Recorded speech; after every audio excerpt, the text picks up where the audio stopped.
میں چپ کھڑا ہوا ہوں دربار مصطفیٰ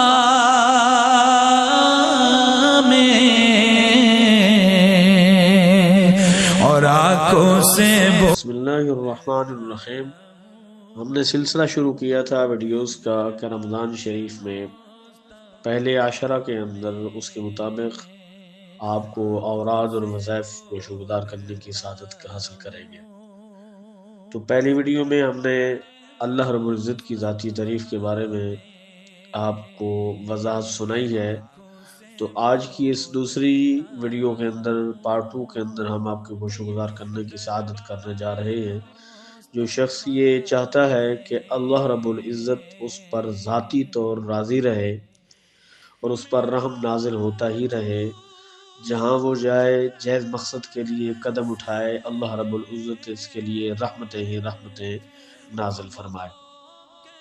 تو ایسے شخص کو چاہیے کہ رمضان کے پہلے عشرہ کے اندر اپنے آپ کو اللہ کی بارگاہ کے اندر عشرہ رحمت ہے اور اس کی رحمت کا طلبگار رہے کہ یا اللہ مجھ پر رحم فرما، میرے چاہنے والوں پر رحم فرما، میرے پیاروں پر رحم فرما۔ تو یقیناً اللہ رب العزت جب آپ حالت روزہ کے اندر ہوں گے اور اللہ رب العزت کی بارگاہ سے رحمت طلب کریں گے تو یقیناً اللہ رب العزت آپ کی سن کر آپ کے اوپر رحم و کرم کی بارش نازل فرمائے گا۔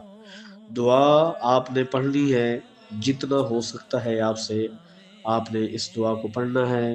یاد کر لیجئے، میں 2 مرتبہ اس دعا کو دہرا دوں گا تاکہ سننے والوں کے لیے آسانی کے ساتھ یہ یاد کر سکیں، اور انشاءاللہ تعالی سکرین پر بھی آپ اس دعا کو دیکھ رہے ہوں گے اور سکرین پر یہ دعا انشاءاللہ چل رہی ہوگی، آپ اس کو دیکھ کر یاد بھی کر سکتے ہیں اور آپ یاد کر کے اس دعا کو کثرت کے ساتھ اپنے ورد میں رکھیں۔